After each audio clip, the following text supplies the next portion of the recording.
Y'all ready for the word? Amen. Yes.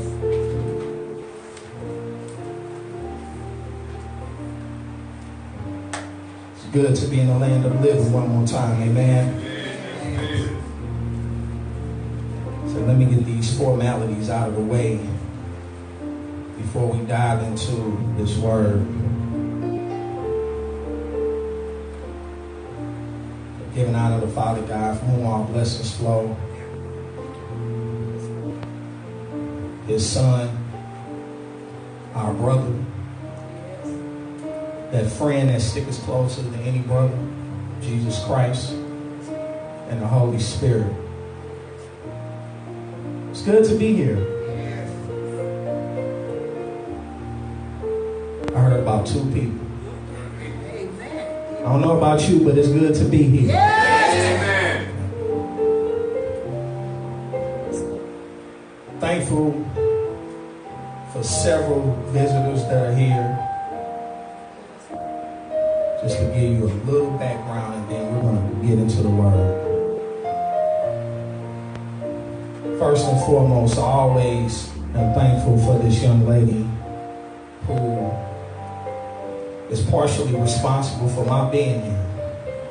I wouldn't be who I am if it wasn't for God touching that woman to allow me to come through her womb. So I'm thankful that my mother is here. And if God sees fit, my mother will be celebrating a birthday on the Saturday after next. So I'm thankful to God for her being here. Because every time I think about what she's gone through, because it's been a trying 3 years plus since my father suddenly passed, and she spent quite a bit of time in the hospital a couple years back. But we know that God is a healer. And if you don't know that God is a healer, there's your proof right there. Secondly, I'm thankful for a dear friend of mine who, if you have the book that I wrote, I made mention of this person in the book. And it's funny that when life hit me, we see oftentimes throughout the word that people were falsely accused of something. But despite being falsely accused, they still went forward. And they showed an ability to endure. So I'm grateful that my friend, who's like a sister, who's also a former co-worker of mine, I'm grateful that my sister Tisha is here.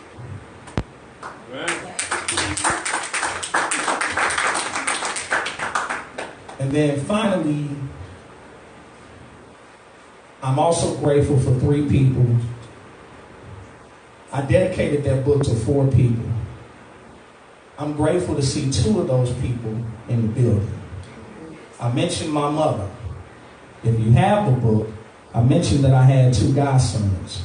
My oldest godson, Aiden, is here. So I'm thankful to God that he's here. But I'm especially thankful to God that his mother would not take no for an answer. I remember when Aiden was born, and I came up with every excuse as to why I would not be Aiden's godfather. I felt like, honestly, I was not qualified. But as life has hit me, I've learned that God often doesn't deal with those who feel like they're not qualified, but he actually qualifies the call. Yes, yes. And so I'm thankful that my old schoolmate, sister of almost 22 years and counting, his mother Cheryl is here. And even though I don't have, I never said I would have a baby mama, but I'm thankful that my baby godmother is here. Danielle is here. Thank you so much for coming. Now that we done got all that out the way, let's dive in. If you have your Bibles, we're going to go to Hebrews chapter 11. I have no intention of being before you long. And it's funny because I'm I'm in a Toastmasters group, so I've grown very accustomed to the importance of time. They teach us how to speak effectively while managing the clock at the same time. Hebrews chapter 11, we're going to go to verse 22. I'm going to start at verse 22. And it's a little lengthy, so I just ask that you remain seated. It says, by faith Joseph, when he died, made mention of the departing of the children of Israel and gave commandment concerning his bones. By faith Moses, when he was born, was hid 3 months of his parents, because they saw he was a proper child, and they were not afraid of the king's commandment. By faith Moses, when he was come to years, refused to be called the son of Pharaoh's daughter, choosing rather to suffer affliction with the people of God than to enjoy the pleasures of sin for a season, esteeming the reproach of Christ greater riches than the treasures in Egypt, for he had respect unto the recompense of the reward. By faith he forsook Egypt, not fearing the wrath of the king, for he endured, say endured, as seeing him who is invisible. Through faith he kept the Passover and the sprinkling of blood, lest he that destroyed the firstborns should touch them. By faith they passed through the Red Sea as by dry land, which by the Egyptians assaying to do were drowned. By faith, say by faith, the walls of Jericho fell down after they were compassed about 7 days. By faith, say by faith. The harlot Rahab perished not with them that believed not, when she had received the spies with peace. And what shall I more say? For the time would fail me to tell of Gideon, and of Barak, and of Samson, and of Jephthah, of David also, and Samuel, and of the prophets, who through faith subdued kingdoms, wrought righteousness, obtained promises, stopped the mouths of lions. I'm going to go down to 36.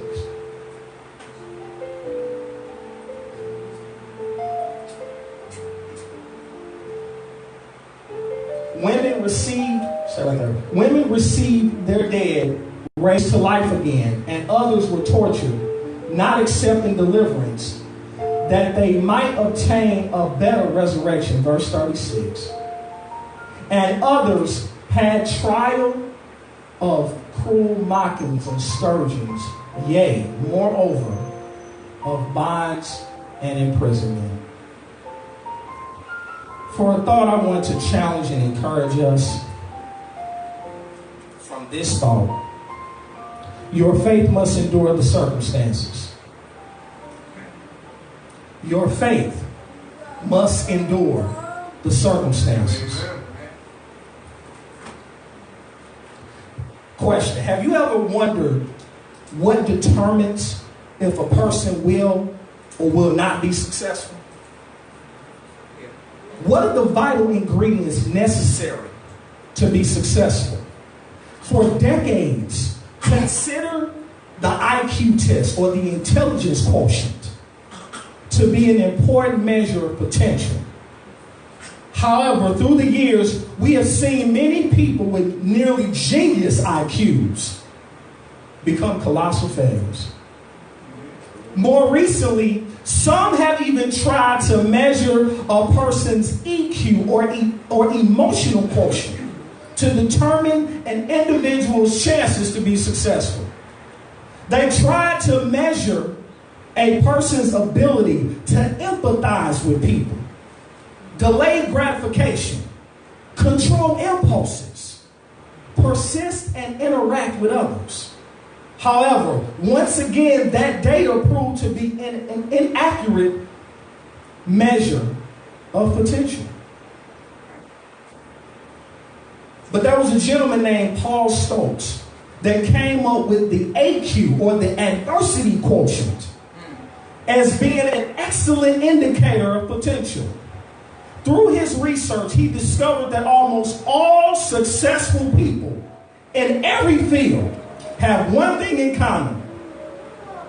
They get back up when they get knocked down. They refuse to give up. They are amazingly resilient, and they have a high adversity quotient. For the sake of the text today, there is one person who stands out in the Bible as having an incredibly high adversity quotient, or having high AQ, and that is Joseph. He was a man that kept moving forward despite being constantly disappointed by those around him. That's right. His ability to trust in God, despite what it looked like, despite being constantly disappointed, despite overwhelming adversity, is a reminder of what God can do with someone who has a high AQ and a lot of faith. But are you ready for some good news? Yeah. Although you cannot do too much to increase your IQ, although you can't really do too much to increase your EQ, you can measure and incredibly improve your AQ. Amen? Amen. You can enhance your ability to take on challenges. That's right. And if you live long enough, if you live purposefully enough, you're going to encounter some challenges. Amen? Amen. As we will learn from the life of Joseph, faith plays an important role in developing your AQ. So let's explore how to have faith that endures despite the disappointments of life. All right. First of all, we notice that when we think about the story of Joseph, Joseph's family disappointed him. That's the first point. Joseph's family disappointed him. Joseph's family was the picture of what we would call now a dysfunctional family. Oh, yeah. Right, right. Joseph's father, who is Jacob, had 4 wives. Yeah, it did.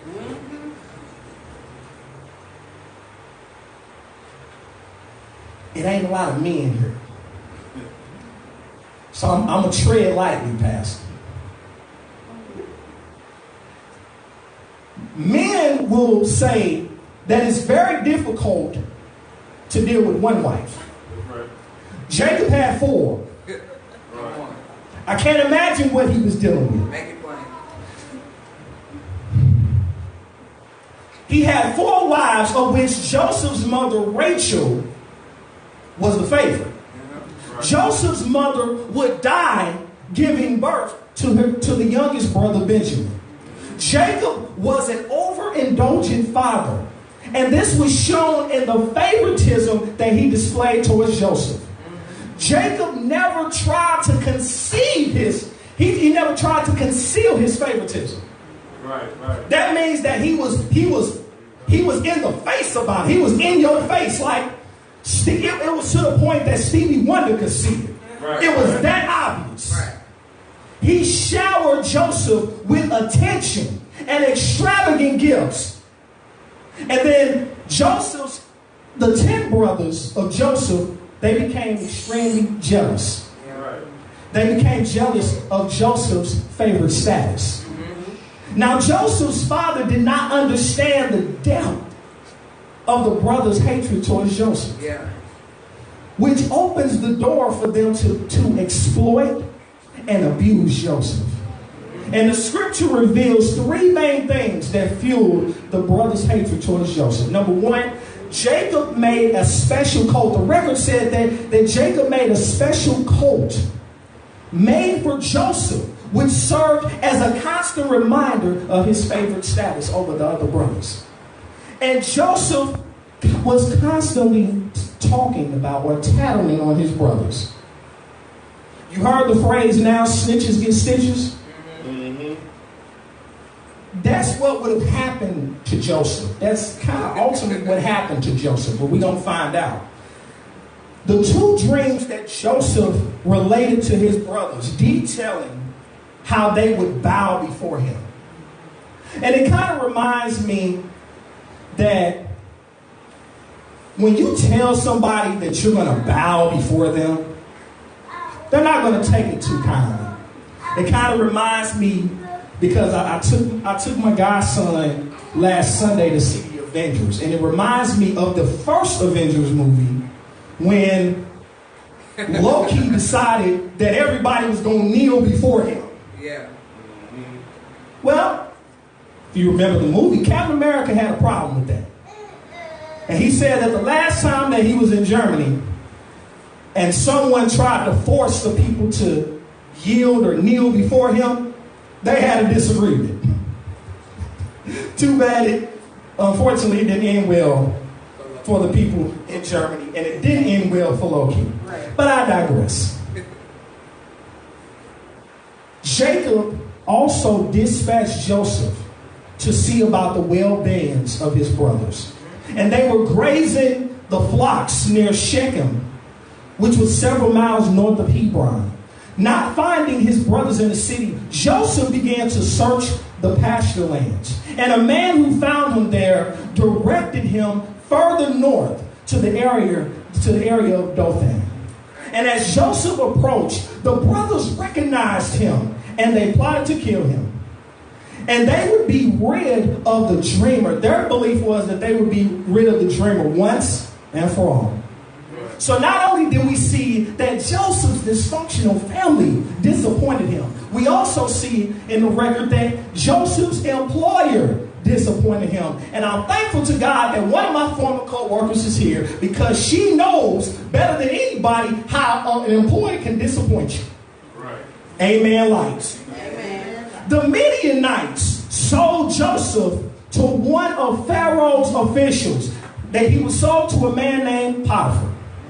The hand of God had spared Joseph from sure death and placed him in a strategic position in Egypt. Potiphar was the head of security for Pharaoh. And in Egypt, his master observed that everything that this Hebrew did was blessed with success. Step by step, from the pit to the palace, Joseph rose to prominence. He went from being Potiphar's personal attendant.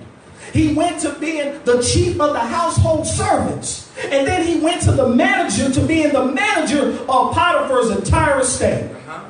Everything was entrusted to his care.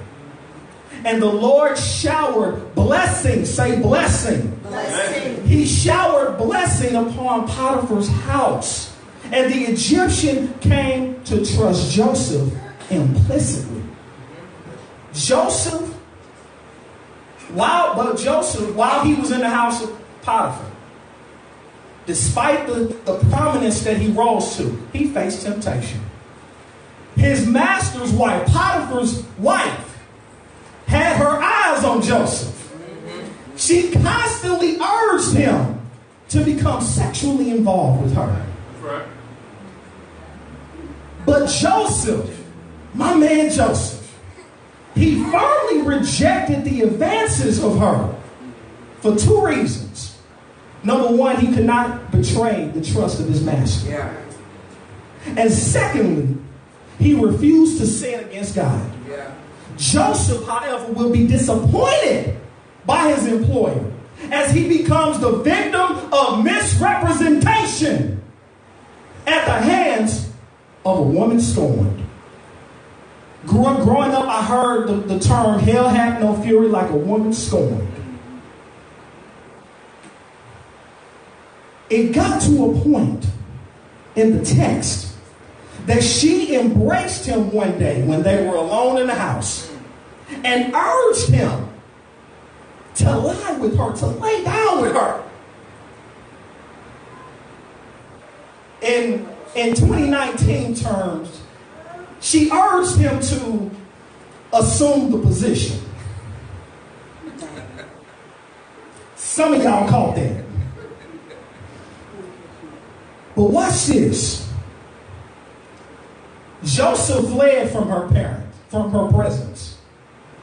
But the problem was he left the special coat in her clutches. So this woman scorned, this infuriated woman, because if we're honest, a lot of women don't like to be told no. The infuriated woman screamed, showed his coat to the other men of the house, and they accused Joseph of rape, of attempted rape.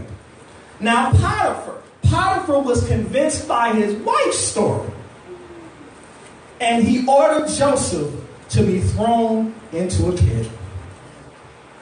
In the prison, Joseph was forgotten by his master, but he wasn't forgotten by God. And say it again. He was forgotten by the master, but he was not forgotten by his God. And the Lord was with him. And the Lord not only was with him, the Lord blessed him. Once again, Joseph was elevated to a position of leadership. And the warden so completely trusted Joseph that he made Joseph chief administrator of the prison. So not only do we see that his family disappointed him, not only do we see that his employer disappointed him, but then we see that his friends disappointed him. Two of Pharaoh's personal staff officers, they were in the prison at the same time. And in one night, the two of them had dreams. Now we know Joseph was a dreamer. Joseph could tell by the look on their faces the next morning that they were perplexed about something. Something was bothering them in their spirit. And so he encouraged them to relate their dreams, because dream interpretations belong to God. The cupbearer related a dream in which he had seen 3 grape branches. There's something about that number 3 that's important. He saw himself taking the grapes from that vine and squeezing them into Pharaoh's cup. Interpreting this, Joseph, he interpreted this to mean that within 3 days, the cupbearer would be restored to his position. Encouraged by this interpretation for the cupbearer, the chief baker then goes to Joseph and talks about what he's been dreaming about. And there were 3 baskets of baked goods on his head, and the birds were eating these goods from the top basket. Now Joseph indicated that within 3 days, say 3 days, the baker would be hung, and the birds would eat his flesh. What are we saying? That the interpretation of these dreams would begin a series of events, or a chain of events, that would lead to yet another disappointment for Joseph. In return for this interpretation, the record says that Joseph asked the cupbearer to tell Pharaoh about the injustice which had been done to him. First, by being forcibly carried off from the land of the Hebrews, and then being falsely accused of rape. And on the 3rd day, at a birthday party, at a birthday banquet, the record said that Pharaoh lifted up his heads. He lifted up the heads of his 2 officers. The cupbearer, however, was restored to his position, but the baker hung. And in spite of the obvious implications, in spite Joseph's ability to interpret dreams, it was determined that the cupbearer did not remember Joseph. Right. We don't know how long exactly Joseph was in prison. He may have been in prison for 10 years prior to meeting Pharaoh's officers. 2 years had elapsed before the cupbearer miraculously remembered Joseph.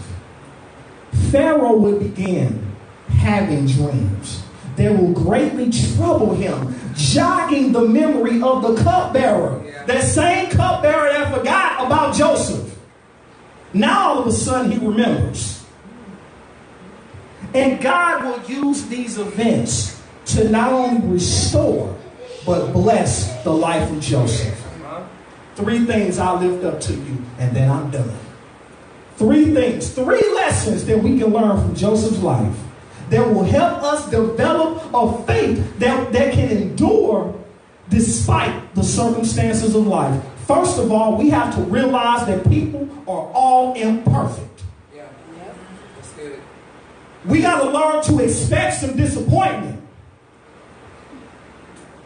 What we got to realize is people are not 100% good, and they're not 100% bad either. Yeah, right. We're all somewhere in between. Yeah.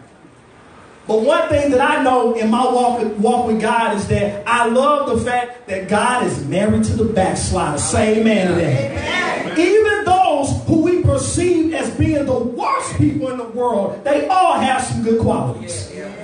Even the best people are capable of falling short, or capable of sinning. So no one is worthy of our total trust. No man or woman. There's only one God that is worthy of our total trust. That's right. That's right. The reason that the enemy, and I stop by to tell you that the reason that the enemy is attacking you is because the enemy would not be attacking you if there was not something valuable within you. Yes. That's right. Remember this: thieves don't break into empty houses. It's true. They got it over here. Thieves don't break into empty houses. Right. So regardless of what you've gone through, regardless of the mistakes that you've made, regardless of those who left your life, you still have a purpose. Yes. That's point number 1. Point number 2. You got to have a high adversity quotient, a high AQ in your relationships. What am I saying? You got to learn how to speak what you seek until you see what you say. Yep. I'm going to say it again. Speak what you seek until you see what you said. And I'm not talking about just speaking it one time and then letting it go. No, you got to speak it until it comes to pass. If you're expecting God to bless you with a house, with a car, with a blessed relationship, with marriage, with children, etc., you cannot say it one time and then just let it go. You got to keep speaking that thing until it comes. But not only that, you have got to keep forgiving people. Ouch. Come on. Ouch. That's right. You got to keep forgiving people. And why does that hit me? Because the last time I was here, I talked about how I was falsely accused of something. And how I had to come back home to address the foolishness.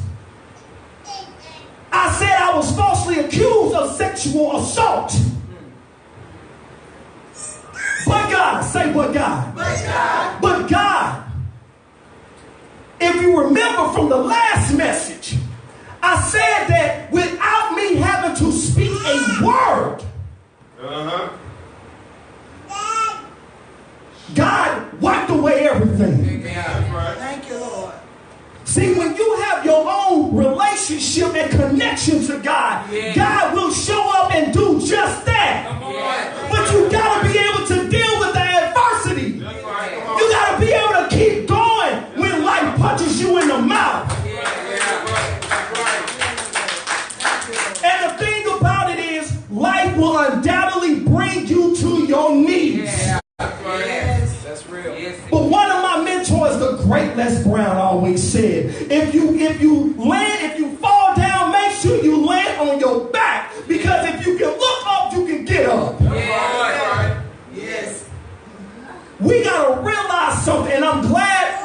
godson's mother is here. Why? Because last year, life punched her in the mouth.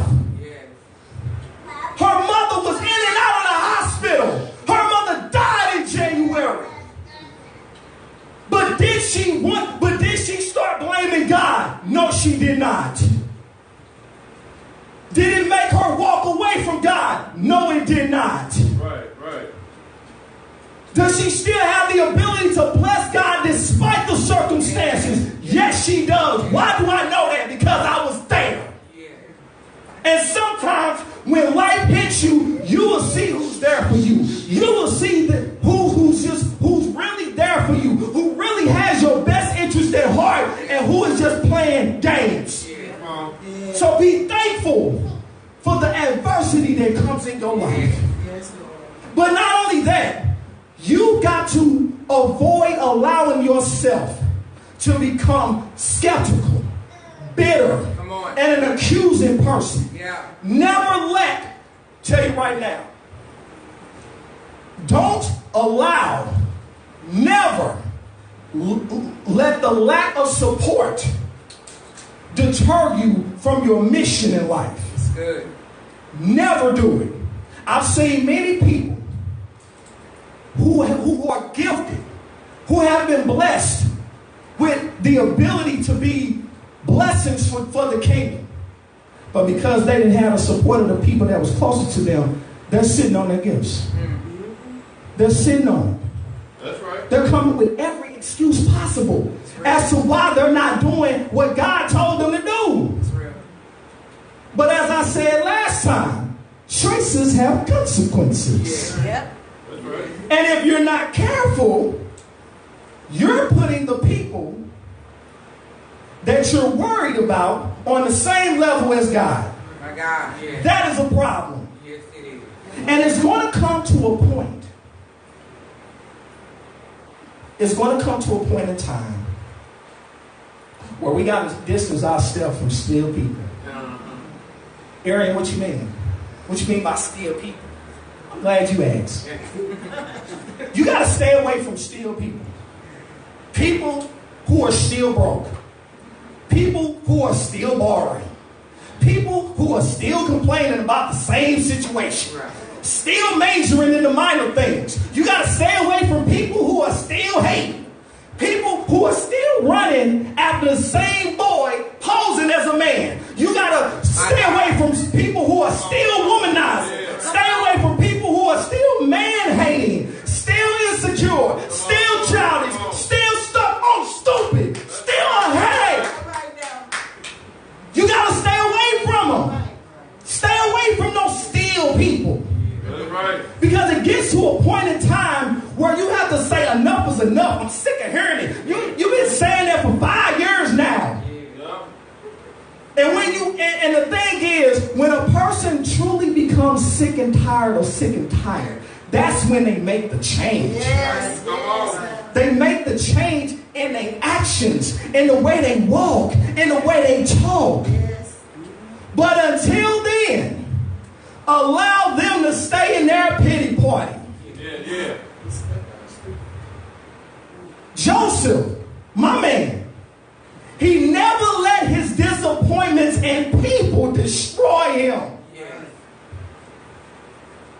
How do we know this?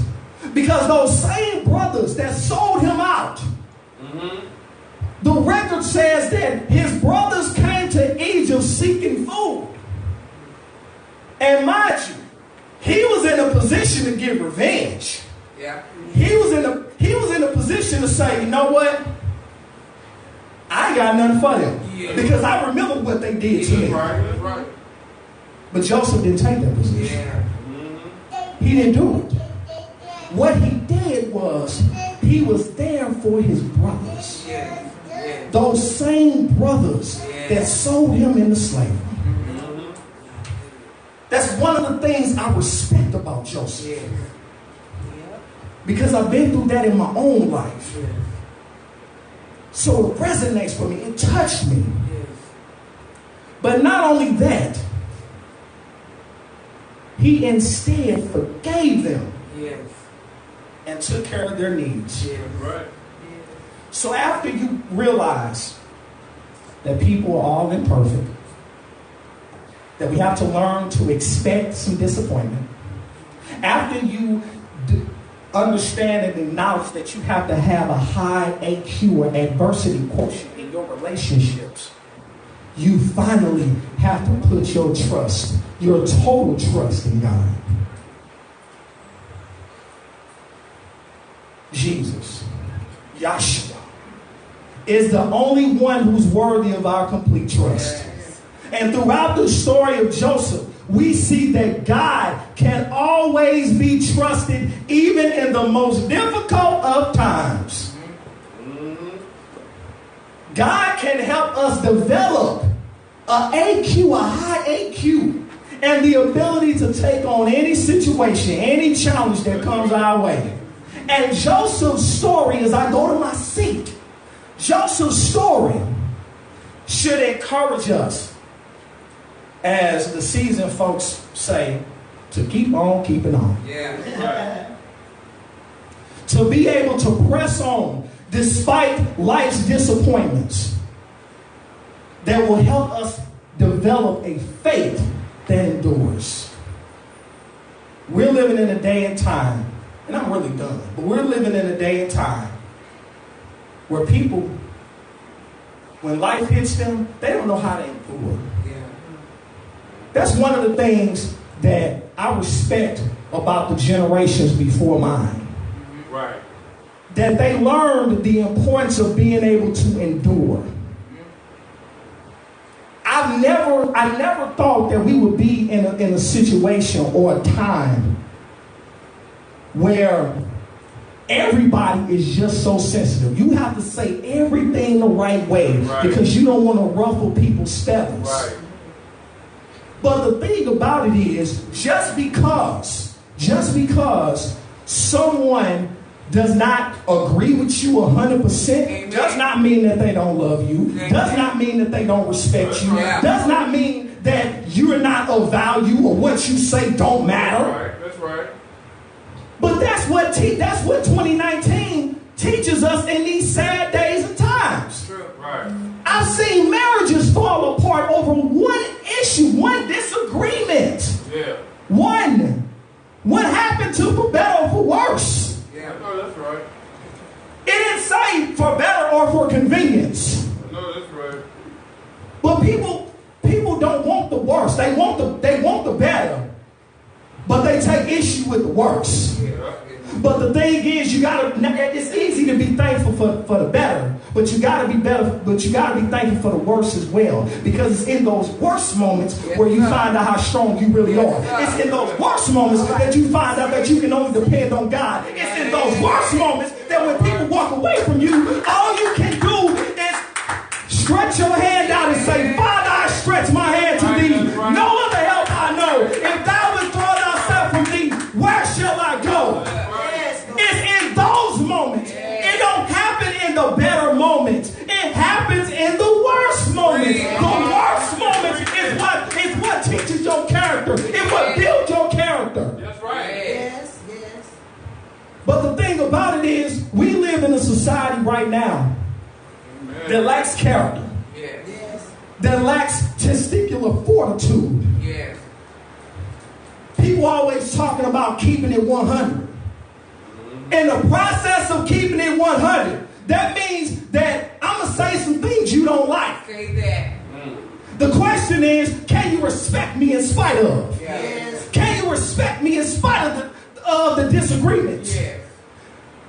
Can you respect me? Can you have the compassion to know that I see what you're doing is wrong? But I'm not coming at you to hurt you. I'm coming at you to encourage you. Yes. That's right. But people don't get that now. Right. We just did a corporate fast this week for the visitors. We just did a corporate fast this week. And it was a very trying time. Yes. It was very hard because of all the foolishness that's going on. And the reality is, it seems like the relationships between both men and women are suffering more than they ever have. You have people walking around acting like they don't need someone else. We all need somebody. Say that. Say that. And just because we say we need somebody, don't make us less of a man, don't make us less of a woman. It means that we're smart and we have enough common sense to know that we can't do this on our own. That's what that means. And if you're not gonna lean on those that have proven to be there for you, because ultimately they will disappoint you, you better learn how to lean on God. Oh, that's right. Because truly, if it had not been for God, I don't know where I would be. Especially over the last 2 years. I don't know where I would be. And it's insulting when those that say they love you, because they don't understand what you're dealing with, think that you're walking away from God because you lost a lot of stuff in a short period of time. That's when I began to hunger after God. That's when I began to seek after God. That's when I began to start monitoring those that are in my circle to see how they move. That's when I learned how to depend on God and not on people. That's right. So many people have told me time and time again that, I put the message out that I'm speaking. And if I was focused on a number of people, I would have stopped doing this a long time ago. But I'm not focused on the number of people. It's not about personal feelings. Amen. And I say it all the time. Behind our feelings is nothing. But behind every principle is a promise. And it's sad to say that people need to get back to living on principle instead of living on feelings. Because feelings change like the wind. That's right. We just seen this week. It rained. It rained again. They said it was going to rain, but then we had a picture perfect spring day. Then it rained some more. Then it rained a little bit on Friday. They talk about snow. You just don't know in St. Louis. Right. But I do know who holds the future. Yes, come on. And I do know who holds my hand. Yes. The question is he holding, or you holding his hand? Right. Because if you're not, you still got time to get it right. Amen. And I don't know about you, but that's good news for me. Amen. Because as long as you have breath in your body, you still got time to get it right. Yes. Because the day is going to come where we got to check out of here. Yes. And when it comes time for his to call and ours to answer, the last thing he want to hear is your foolishness and your excuses. Yes. God bless you.